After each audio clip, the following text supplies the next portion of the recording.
bonjour à toutes et à tous et bienvenue de cet épisode 4 de notre road trip en Asie du Sud-Est. Nous sommes le 6 décembre, il est 16h10 et nous sommes totalement au Laos, let's go! Nous sommes arrivés au Laos hier, après 11 heures de train depuis Bangkok, c'était une horreur. Franchement, on était assis dans une espèce de banquette qui n'était pas du tout confortable. On avait des lumières artificielles sur nos têtes, il faisait hyper chaud. C'était un des trajets les plus empires qu'on ait fait depuis le début. Et on est arrivé du coup hier matin à Vientiane, la capitale du Laos. Mais comme absolument tout le monde nous a dit, Vientiane c'est absolument explosé. Genre la ville elle est naze, il n'y a rien à faire. Et du coup là on est bien arrivé à Vang Vieng qui est à peu près vers le nord disons du Laos. Ce qu'on va faire c'est qu'on va rester ici pendant exactement 18 jours. Le 22 on retournera en Thaïlande parce qu'il y a des potes de Jacques et de Gab de l'école là qui vont arriver. Et on fera les fêtes du coup là-bas. Mais vous avez déjà vu ça parce que la vidéo de Thaïlande est sortie logiquement. Et donc voilà, totalement en Laos pour ce petit cooldown on a de 2 semaines. Hyper hâte. Ça a l'air d'être vachement nature, vachement sauvage. Il y a l'air d'avoir plein d'espèces de petites cascades, de rando à faire. On commence par Vang Vieng avec au programme on va faire des points de vue, des couchers de soleil, on va faire de la montgolfière. On a prévu plein d'activités parce que là du coup en Thaïlande, la première partie du voyage, vu qu'on a eu de la pluie, j'étais malade, on n'a pas pu faire beaucoup d'activités, donc là le budget est au max là. Père de découvrir le pays, de repartir, de faire des activités. Et donc on va filmer tout ça comme d'habitude. Et bienvenue dans cette vidéo au Laos. I thought I saw your face today, but I just turned my head away, your face against the trees. But I just see the memories as they come, and I couldn't help but fall in love again. No, I couldn't help but fall in love again.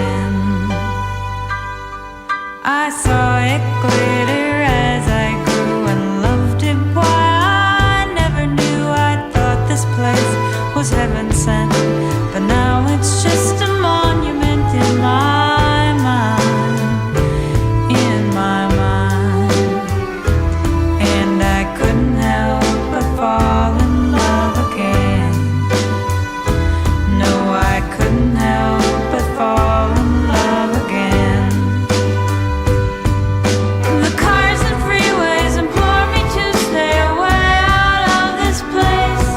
My mother said just keep your head and play it as it lays.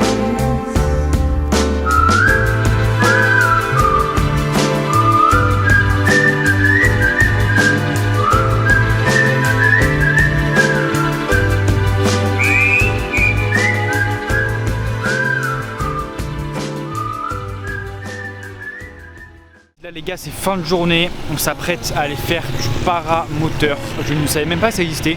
En gros c'est une espèce de deltaplane à moteur. On va s'envoler en l'air avec un gars derrière nous, on va planer dans les airs là pour le coucher de soleil, ça va être n'importe quoi. La hype est au max. Hey my lover, my lady river.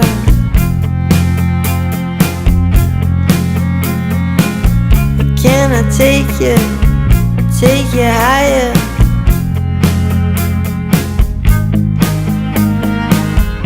Gonna take you for a ride on a big jet plane. Gonna take you for a ride on a big jet plane. Gonna take. En fait Vang Vieng c'est un gros spot pour faire des montgolfières, genre tous les jours à partir de 4-5 heures du soir. Tu vois genre des dizaines de montgolfières qui décollent partout dans le ciel.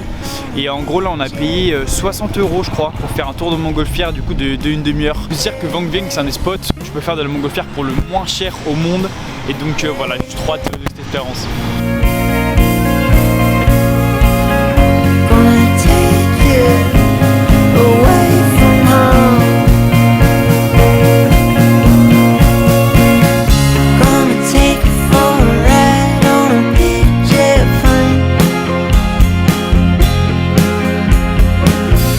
Gonna take you for a ride on a big jet plane. Gonna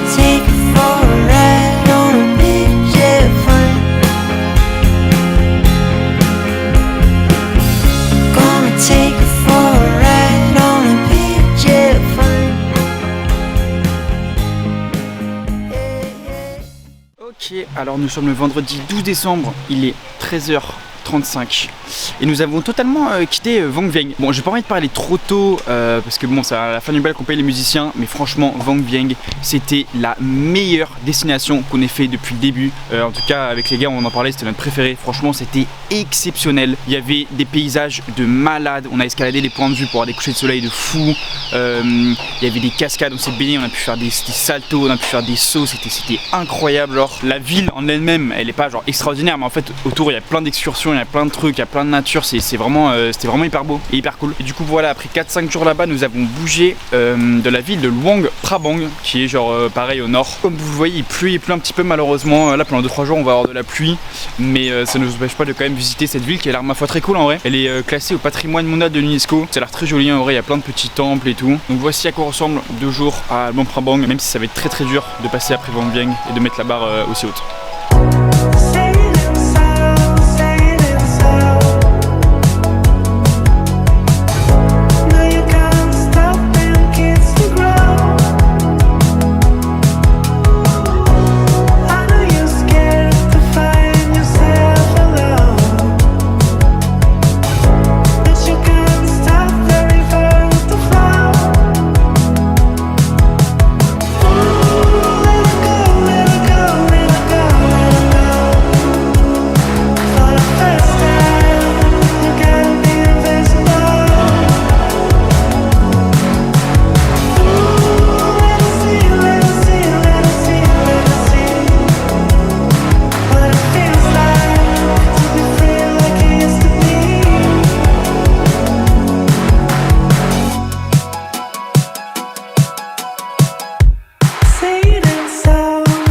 Une activité qu'on va faire ici à Luang Prabang, c'est faire un tatouage. Vous vous doutez bien que 6 mois de backpacking en Asie du Sud-Est, on était obligé de faire un tatou à un moment ou à un autre pendant cette aventure. Regardez-moi la dégaine du salon de tatouage où on est, c'est n'importe quoi genre. Là en gros c'est l'entrée. Et là-bas c'est le centre de tatouage là. Ceux qui me connaissent savent que je suis assez réticent avec les tatouages. Moi je suis pas trop dans le délire parce que voilà, je suis un gros fan du Japon qui s'est un peu mal vu là-bas et tout machin. Mais bref, hier il nous est arrivé un truc de fou. En gros hier on était posé à une boutique de foot. On était en train d'acheter des maillots et tout machin. Et là il y a un gars, il vient nous parler. T'as un Laotien qui parlait français, un vieux et tout. Je tape les discutes et tout, il nous met un petit tunnel. Et à un moment, il nous parle d'un trek qu'on va faire là à la fin de semaine dans les montagnes au Laos. Il nous a dit une phrase: l'intérêt c'est le brouillard. Et je sais pas pourquoi, mais cette phrase elle nous a grave fait cheater avec Jacques et Gab. On s'est dit, attends, mais c'est quoi cette phrase de fou qui nous dit comment ça l'intéresser le brouillard? Et on s'est dit, vas-y, on se le fait tatouer en laotien. Et du coup, bah voilà, c'est ça qu'on va faire. Comment est-ce que moi j'entends cette phrase? J'entends l'intéresser le brouillard comme une façon de se dire qu'en gros, il va avoir des moments où on va pas savoir quelle est la route, on va pas savoir comment avancer, il va y avoir des moments qui vont être durs, on va être un peu de flou, on va pas trop savoir ce qui va se passer, mais c'est pour le mieux parce qu'après il y aura des meilleurs jours qui viendront, ça va s'éclaircir, ça va aller mieux et du coup l'intérêt c'est le brouillard, l'intérêt c'est d'avoir des moments qui sont plus durs pour apprécier d'autant plus les moments d'après. Donc voilà, c'est ça que je dirais quand on me demandera. Donc voilà, papa maman, vous voyez ça en direct, vous l'apprenez en direct comme tout le monde. Je suis désormais tatoué malheureusement, mais c'est pour le mieux. Je l'ai à peine calculé. Ils vont me tuer. Ils vont me tuer.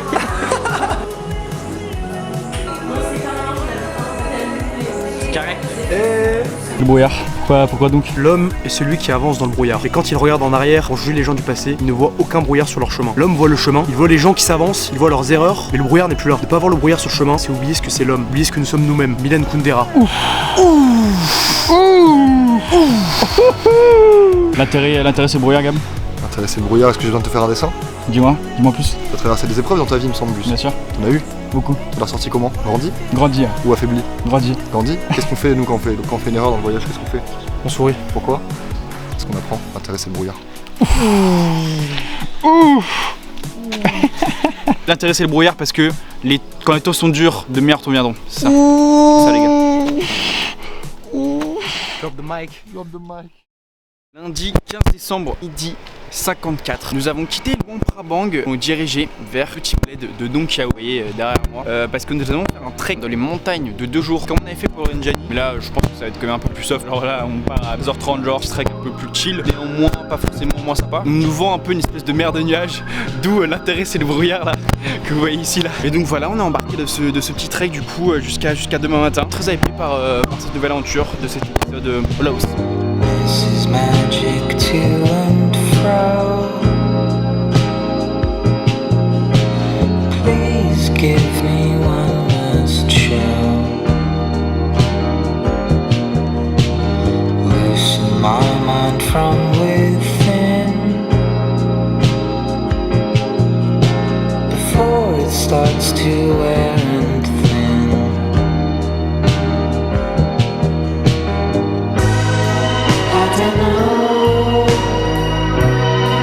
I don't know what I'm doing here.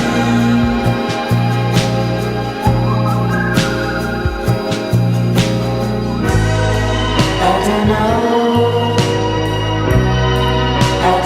Bon les gars, il est 16h47. Nous sommes totalement arrivés en haut du point de vue, comme vous voyez derrière moi là. Après 2 heures de marche on a fait, qui franchement était très tranquille, hein. C'était vraiment une promenade de santé, on est passé par les bambous, par la boue un peu là, mais c'était vraiment très chill. Et donc là on va se poser tranquillement pour regarder le petit coucher de soleil. Après on va chiller dans les tentes, on va faire un petit feu de camp là je crois bien. On va gratter tranquillement à partir de 19h là. Et puis voilà, ça sera fait pour aujourd'hui. Donc une petite hike, franchement elle a bien.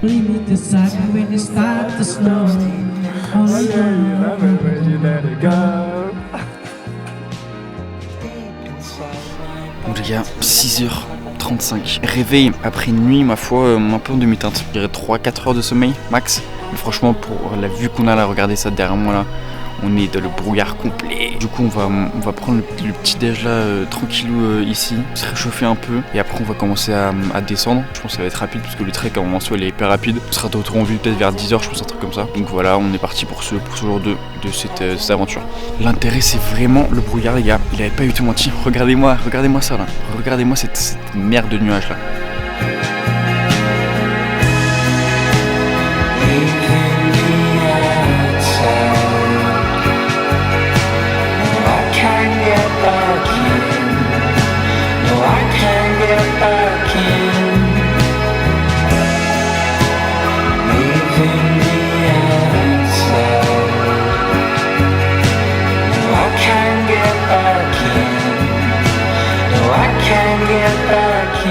Présentement 10h16, on est redescendu ce matin depuis le sommet là, on a fait à peine 1 heure et demie de marche. Après on a pris le bateau, franchement c'était très chill, mais c'était aussi de très très loin la hike la plus rentable de l'histoire. Dites-vous que là on a payé genre 25 €. En gros, partir depuis le village, faire un petit tour de bateau, faire une balade avec un guide hyper sympa jusqu'au point de vue, voir un point de vue de malade en haut, manger hyper bien à côté d'un feu de camp, voir genre une nuit d'étoiles magnifique. J'ai pas pu filmer malheureusement, il y avait un ciel étoilé en haut, c'était n'importe quoi genre. Comme d'hab aussi dans ces moments là, ce qui est hyper cool c'est qu'en fait genre on est des groupes de là on était une trentaine je pense, et dans ces groupes là en fait c'est toujours des expériences sociales un peu parce qu'il y a toujours genre plein de gens qui sont hyper cool, que ce soit des Français, des internationaux, enfin vraiment tu fais des rencontres qui sont trop bien, donc, qui durent certes genre, quelques jours tu vois, mais c'est toujours des rencontres qui sont hyper cool et agréables dans un voyage. Et là du coup on a fini tout ça, on va retourner tranquillement à Luang Prabang parce qu'il n'y a pas d'autre moyen pour retourner à la civilisation. Et puis après on se retrouve pour la prochaine étape de notre voyage au Laos. Les amis, jeudi 18 décembre, il est 12h01. Nous avons quitté Luang Prabang du coup. Ce matin on a pris un petit avion pour aller dans le sud, rejoindre le sud et la province de Pak-Se. Et en gros là ce qu'on a fait c'est qu'on a loué des scouts pour 4 jours jusqu'à dimanche. Et on va faire une loupe en scooter, en gros la loupe de Pak-Se. En gros ça va être un petit road trip de 4 jours en scooter. On va s'arrêter à des petits villages, des petites cascades, des petits points de vue. On va passer les nuits chez les locaux et tout. En vrai ça va être hyper lourd. Et donc voilà, on va commencer dès maintenant en vrai. On est embarqué pour nos petits road trip là jusqu'à dimanche matin dans le sud du Laos, faire un petit tour et the road j'ai envie de dire, hein. On y part. Ok les gars, hyper important quand on part sur la route en backpack d'avoir un bon outfit. Pour commencer, chaussures de rando. Globalement il faut prendre des chaussures avec lesquelles on est à l'aise sur le scooter. Après très important, un jogging ou un pantalon long qui couvre tout le corps. S'il y a le malheur d'avoir une petite bavure, un petit frottement, une égratignure, je sais pas quoi, mieux vaut, et je parle en connaissance de cause, mieux vaut avoir un jogging bien long qui couvre bien tout. Petit Marcel, petite veste. Bon, vraiment cette veste c'est vraiment mon pire item de mon sac parce que je l'ai mise que 2 fois. Elle tient chaud. Non mais certes elle est fashion mais vas-y elle sèche pas et tout, elle est un peu en pierre. Mais au moins sur la route, pareil quand il y a du vent, il y a des bêtes, il y a des frottements, on est bien protégé. Pour continuer, on a directement ces lunettes qui sont pour le coup le meilleur item de mon sac. Très efficace quand il y a du soleil, très efficace quand on est en teuf et que les lumières nous tabassent le crâne. Très efficace quand on est un lendemain de teuf et qu'on est un gueule de bois, qu'on a les petits yeux. Et très efficace sur le scooter pour l'aérodynamisme quand il y a le vent qui passe devant nous. Et pour finir, le bandana, parce que voilà, j'ai pas besoin d'expliquer pourquoi en vrai le bandana du motard. L'outfit du motard, donc voilà. On remet la musique, on est parti.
Bon les gars, dites-vous que là c'est le premier soir de notre boucle à Paxé.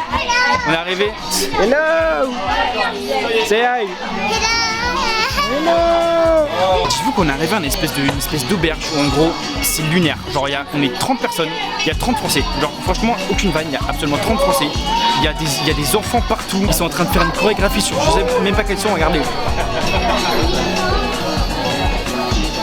Là en gros c'est pas en teuf avec les enfants, c'est n'importe quoi.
Bon les gars, là Dijon c'est le dernier soir du road trip en scooter. Malheureusement on s'est mal débrouillé, on a dû rouler de nuit. On est arrivé à un bled complètement perdu au milieu du fin fond du Laos. Si je dois résumer la situation, on n'a plus de licence de le scoot, on n'a pas d'endroit où dormir, on n'a pas d'endroit où manger. C'est absolument catastrophique, il n'y a rien qui va. Mais bon c'est comme ça, on va finir par retrouver sur nos pattes et trouver quelque chose, s'en sortir. Hein, mais c'est les galères qu'on n'aime pas, c'est là, c'est les galères qu'on n'aime pas. Sablonneux mais ça va. Ça va, plutôt pas mal, plutôt en forme. Le SDF du coin. Il est tout sablonneux. Mal libellule. Va prendre ta bière là-haut, réchauffe-toi. Santé les gars, hein. Après l'effort, le réconfort, c'est important les gars. On l'a bien mérité celle-là. Ok, alors nous sommes le dimanche 21 décembre, il est 14h35 et nous venons tout juste de finir à la boucle de Paxé ce road trip en scooter pendant 4 jours. Quelle expérience de fou les gars, quelle expérience de fou furieux, j'ai adoré, c'était vraiment genre incroyable. En fait déjà ce qui était super pratique c'est qu'en gros la boucle de Paxé elle est répertoriée sur une carte. Tous les mecs là qui louent les scooters autour ils ont la même carte où en gros il y a tout... les trucs intéressants à voir qui sont indiqués, tous les restos où on peut manger, les endroits où on peut dormir, les routes à éviter. C'est une carte qui est hyper pratique du coup qu'on suivait tous les jours quoi. Et ce qui faisait que en fait le matin on se réveillait, on faisait un peu de scooter, on s'arrêtait à un resto sympa pour manger. L'après-midi souvent on allait visiter les trucs à voir, donc généralement c'était des cascades, parfois les points de vue et tout. Et le soir on rentrait du coup pour aller dormir dans les endroits qui étaient indiqués sur la carte. En fait il faut savoir que moi je roule pas mal en scooter quand même à Paris. Mais même depuis tout petit, franchement mon père il m'emmène sur le scooter depuis que j'ai 3 ans quoi, donc je suis hyper habitué à ce truc de roue là. Et juste là en fait en faire du matin jusqu'au soir j'ai trop kiffé, c'était trop bien quoi. Tu roules avec des paysages de malade, t'as des vues de fou, tu t'arrêtes, tu manges bien, t'as la petite musique de les oreilles qui va bien, franchement c'est un mood exceptionnel genre. Je pense que ça plairait pas forcément à tout le monde, mais en tout cas ouais si vous kiffez ce mood ouais un peu baroudeur, backpacker, un peu explorer, nature, cascade et rouler du matin jusqu'au soir, franchement je recommande à fond, à refaire absolument. Enfin franchement c'est une expérience exceptionnelle.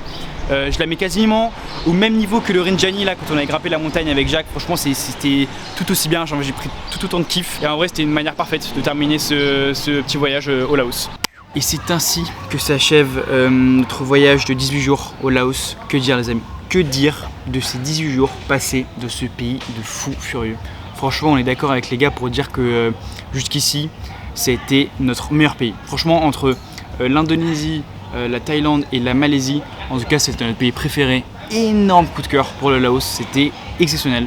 En fait ce qui est trop fort c'est que typiquement la Thaïlande, Bali, l'Indonésie, tout ça c'est des pays qui sont hyper cotés, qui sont hyper touristiques et voilà on entend vachement parler, il y a des vidéos dessus sur le réseau, tout le monde en parle et tout. Il y a grave une hype pour tous ces pays là, alors que typiquement le Laos, moi je m'attendais à un pays cool mais sans plus et j'étais juste trop agréablement surpris de à quel point c'était cool quoi. Franchement personne n'en parle. Je pense que c'est humblement le pays le plus sous-coté d'Asie du Sud-Est. Et sera même d'ailleurs je pense que ce sera le titre de la vidéo, le pays le plus sous-coté d'Asie du Sud-Est, parce que c'est vrai en vrai, personne n'en parle, il n'y a pas de hype, il n'y a rien autour du Laos alors que c'est juste une mine d'or quoi. Bon alors si je devais faire un petit bilan là de ces 18 jours, commençons par les points négatifs, parce qu'il y en a quand même quelques-uns en vrai, on va pas se mentir. En fait, vu que le Laos c'est quand même un pays qui est vachement pauvre et quand même assez peu développé par rapport à tout ce qui est frontalier, en termes d'infrastructure de route, l'état des routes, j'ai jamais vu ça de ma vie. En vrai, c'était n'importe quoi. Sur la route, il y avait des crevasses, mais longues de parfois genre plusieurs mètres. Du coup, tu étais obligé de te les prendre, que ce soit en scooter, en van, en bus, que tu veux. L'état des routes. C'était plus le cas dans le nord que dans le sud. Dans le sud, c'était un petit peu mieux, entre guillemets. Mais dans le nord, franchement, on a fait un trajet là, de Luang Prabang jusqu'à Nong Khao. Pendant 5 heures, on était boum, boum, boum, boum, boum, parce que les routes étaient trop catastrophiques. Genre, pareil, ça va aussi un peu avec, mais du coup, il faut se dire qu'en vrai, en termes d'infrastructure, de transport, c'est vachement limité quoi. Nous, typiquement, du coup, on était dans le nord à Nong Khao. Et on voulait faire la boucle de Takek, la boucle de scooter du coup dans le centre du pays. Mais en fait on n'a pas pu la faire parce que c'était beaucoup trop compliqué niveau logistique, juste d'aller depuis le nord du pays jusqu'au centre. Genre on devait prendre 40 bus, ça nous faisait un trajet de 24 heures. On avait beaucoup trop la flemme, on était beaucoup trop fatigué pour ça. Du coup on s'est dit qu'on allait juste prendre l'avion pour descendre dans le sud. Mais ouais techniquement si tu veux rejoindre le nord, si tu veux rejoindre le centre depuis le nord, c'est hyper compliqué quoi. C'est quand même un peu handicapant, il y a un réseau internet 4G qui très limité quoi. En vrai t'as de la 4G que dans les grandes villes, donc quand tu prends une carte SIM et que t'as de la 4G que vas-y 20% du temps, c'est un peu handicapant quoi, parce que du coup tu dois connecter au wifi partout de les hôtels, de leur resto et tout, si tu veux avancer et planifier un peu ton itinéraire.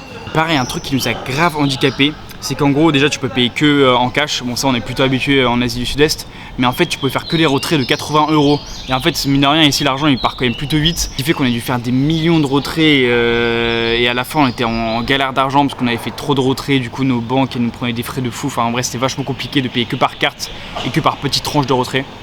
Et je tiens quand même aussi à le souligner, mais Vientiane, quelle horreur cette ville, quelle horreur, franchement on y a passé genre même pas une journée, enfin juste une nuit quoi, et ça m'a largement suffi pour me rendre à quel point la ville était explosée. Tout le monde qu'on a rencontré sur la route d'ici là, il nous disait ouais Vientiane ne restez pas, c'est nul et tout. Bah franchement la capitale ne vaut absolument pas le coup, si vous venez au Laos ne faites surtout pas Vientiane. Et de l'autre côté les points positifs, et il y en a tellement dans ce pays.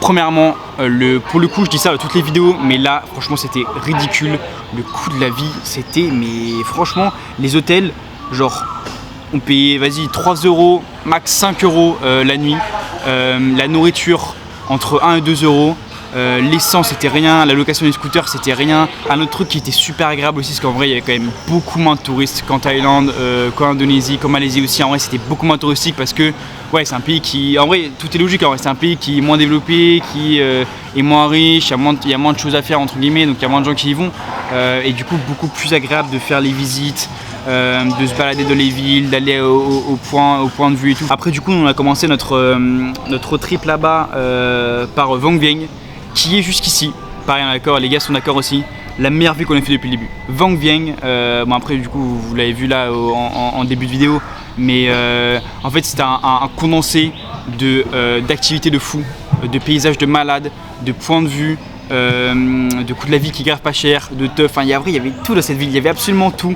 On devait rester genre 3 jours, au final on restait 5, même en vrai t'aurais pu me laisser un mois à Vang Vieng, j'aurais adoré tout autant. Le trek à Nong Khao, le trek le plus rentable de l'histoire, on paye 30 € pour avoir une vue de fou, dormir en tente, avoir le repas, avoir la hike avec le guide, enfin en vrai c'était tellement bénéf. Et on a fini avec la Loupe de Paksé qui est, comme je l'ai dit, une des top 3 meilleures expériences qu'on ait fait depuis le début. Donc en vrai, franchement, Laos, 20 sur 20 quoi, 20 sur 20, quel pays de fou. Et genre tous les trucs qu'on a fait, c'était que des trucs mémorables et dont je garderai un souvenir de fou quoi. Voilà les amis pour cette vidéo, j'ai commencé un peu à la monter et je peux d'ores et déjà dire que je pense que ce sera la meilleure.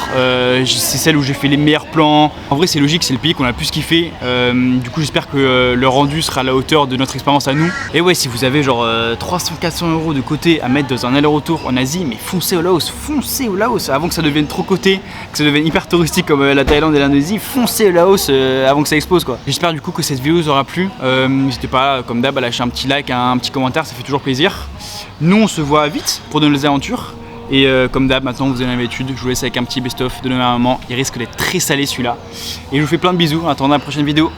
Salut!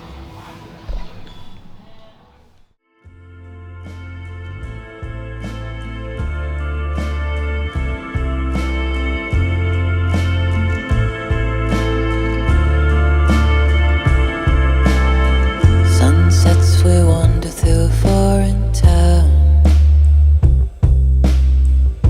Strangely there's nobody else around. Say you open your dress and show me your toes on the swing set at the old playground. And when you go away I still see you, the sunlight on your face and my rear view.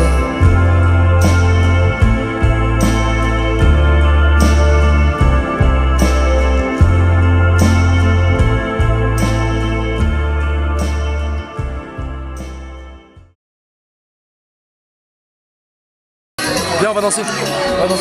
On va danser.